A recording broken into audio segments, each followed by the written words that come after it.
Hey guys, in this short video, I'm just going to briefly discuss one of the reasons why you might be constantly blowing up your account.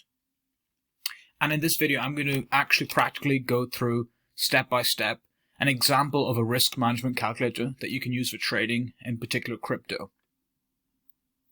I see many people are under a lot of pressure to make big gains overnight. Somewhat pressure because of a small trading account. And I can understand where that's coming from, because you feel that you have a small trading account and so you feel the need to make some quick gains. And I myself initially thought that was the way. Okay, so go 100x leverage on a small account, maybe $500, $1,000, and that way you get rich overnight. But what I find is that people who get rich overnight in crypto, generally speaking, are the same people that lose everything overnight in crypto. And if you think about it, is using high leverage with that a really sustainable strategy over the long run? So, for example, first of all, you would decide whether you want to long and short sell. So I clicked short sell for an example, and pretend this is a 100k account. I've just picked 100k because it's an easy number to work with. And in this case, for example, I've gone short Bitcoin, for example, from 17,500 when it broke down, and my stop loss was 17,800. The price eventually fell down to 16k, but in this case, I've put the maximum risk as 1%. And even here in the calculator, it says recommended is 1 to 3%. I personally risk 1% on most trades. Some trades I risk 0.5%. At the very most, I risk around 1.5% of my portfolio on a single trade. And what I mean by that is that not so much the size of the stop is 1%. What it means is that the actual amount that you're risking per trade is 1% of your overall account. So in this case, if 100k is the size of the account, 1% of that would be $1,000. Some people go for a risk-reward ratio. So if they say a 3-to-1 risk-reward, what that means is that for every 1% of their account they risk for the trade, they hope to make 3,000. And by doing that, for every win you make 3,000. For every loss, you lose 1,000. So that means that if you have 3 losses and 1 win, that means you can break even. And so even if you have a more than 30% win rate with a 3-to-1 risk-reward ratio, you're going to be a very profitable trader. Other people, they go for a 2-to-1 risk-reward ratio. So for every 1% they risk, they aim to make 2%. But those people need a higher win rate of 40%. Because naturally, if they have 2 losses and 1 gain, they break even. And so once you fill these numbers into the calculator, you get your position size. So in this case, if you're risking 1% of a 100k account, the position size is 3.3 Bitcoin. But this is before using leverage. So this is the actual value of Bitcoin.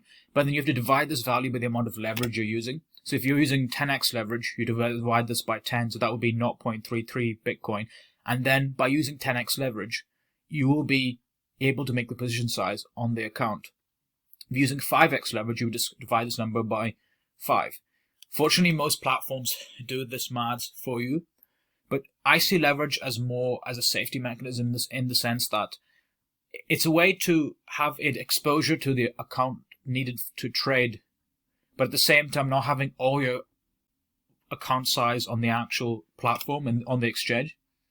Because imagine if you have all your money in the exchange and your exchange gets hacked, then that's an issue, right? So I see leverage as a way to purely put down less margin needed to make up the trade size for the trade. It's just a tool.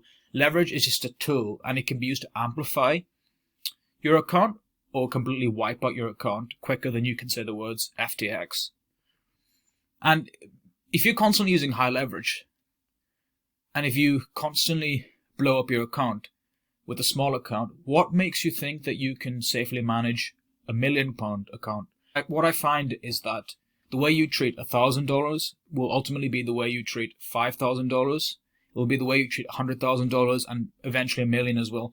I get that, for example, if you've got a smaller account, you might want to risk some more. For example, you might want to risk 1 or 2%, at the most 3%, at the most per trade.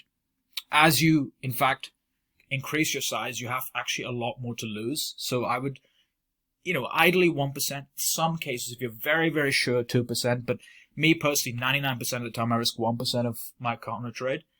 Small occasions I might risk 1.5%, but that's 1% of the time, very rarely. But risk management is just so important, and leverage is one of the main things. And ultimately, do you really want to treat this as a hobby, or do you want to treat this trading as a business? Because for me, it's more of a business. And really, play around with this toolbox, and I'll definitely put a link to the description for this calculator. Play around with it, and you'll actually understand what leverage and margin means. By playing around with it, and placing a few trades potentially in a demo account, and a particular Bybit, you can actually get a test account. By actually plugging the numbers in, you learn it. So by actually being in the trenches, you learn these concepts better. When someone explains you margin and leverage, it's a bit difficult to understand just by theory. It's more of a practical skill. Bybit actually shows you the amount you're risking per trade. I'm in no way affiliated with Bybit, but I just like the exchange. Another thing is that some people blindly assume that someone who uses 10x leverage is a more dangerous trader than someone who uses 2x leverage. And everything has to be used in context. If somebody is using 2x leverage, but risking more than 1% of their account, so that say they're risking like 10 to 40 or 50% of their account, and if they are risking, for example, 40% of their account, that means that that person who's using 2x leverage has 2 to 3 attempts before they completely wipe out their account.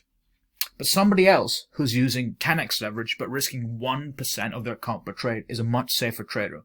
So you need to understand the concept that leverage and position sizing and percentage risk of the account have to all be taken in context and combined. Of course, using higher leverage can be more expensive and can result in more fees and exchanges. So that's also a consideration as well.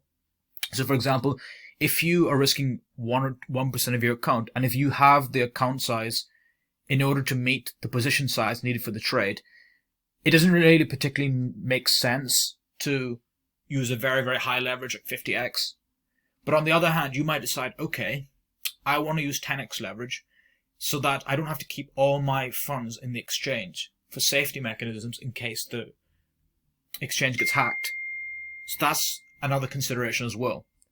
Personally, I use 5x leverage, 10x leverage at the most to trade Bitcoin and Ethereum. I don't see any need to trade any higher. It's just a personal preference, but I hope this has been helpful. I'll catch you guys in a bit.